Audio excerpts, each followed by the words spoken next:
Hello guys, आज दिपरा आमी की recipe बनालो इटा तुहार লগত शेयर কৰিম বুলি আর কি এটা ভিডিও বানালো। তো কেনেকৈ বানালো তো গোটেই ভিডিওটা আপোনালোকে লাষ্টক লাগি চাব, চালি গম পাই যাব।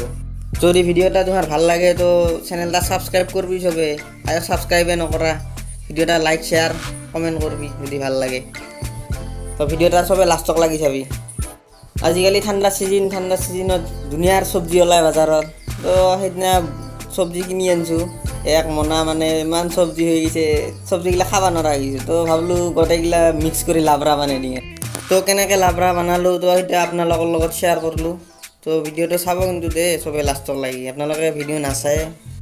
ফার্স্টতে আমি গোটেই সবজিগুলা কাটি ললো, কাটি লৈ ভালকে ধুলো, ধুই তাৰ পাছত এটা বাচনত লৈ এই ফুলকবি আৰু আপোনাৰ এই কিটো কি কয় এইটো মূলা, এই মূলা এই দুটা এক্সট্রা কৰি লৈ তাতে অলপ নিমখ দি ভাপ দি ললো। ভাপ দিয়া হোৱাৰ পাছত পানীগিলা ফেলে দি আৰু একবাৰ ভালকৈ ধুই এটা বাচনত গোটেই চব্জিগিলা একলগ কৰি মানে ৰেডিকৈ ল'লোঁ। তাৰপিছত এটা প্লেটত পিঁয়াজ, কাঁচা জ্বালা আৰু ধনিয়াৰ পাত এইগিলা কাটি ৰেডিকৈ লোৱা হ'ল।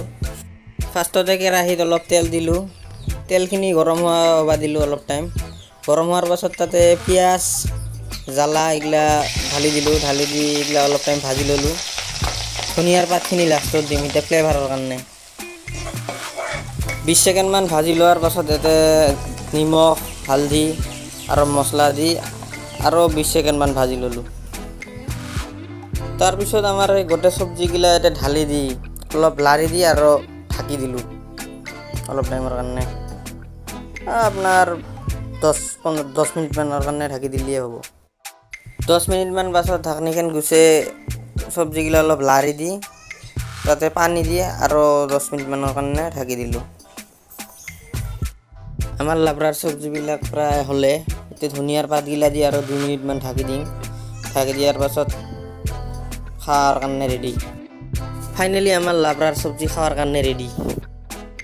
এইগিলা আমাৰ ৰাতিৰ মোৱা মাছৰ অলপ আঞ্জা আছিল, এইগিলা ল'লোঁ আৰু এইগিলা লাবৰাৰ আঞ্জাগিলা এতিয়া বানাগিলা আৰু ৰাতিৰ অলপ ওলকবিৰ আঞ্জা আছিল, এইগিলা দি আজি খালোঁ ভাত। ভিডিওটা লাষ্টক লাগি চাৰ কাৰণে চবকে ধন্যবাদ। তো মোৰ চেনেলটা সবে সাবস্ক্ৰাইব কৰবি আৰু লাইক চাইক কৰবি আৰু কমেন্ট এটা দুটা কৰবি তলত। দে হ'ব।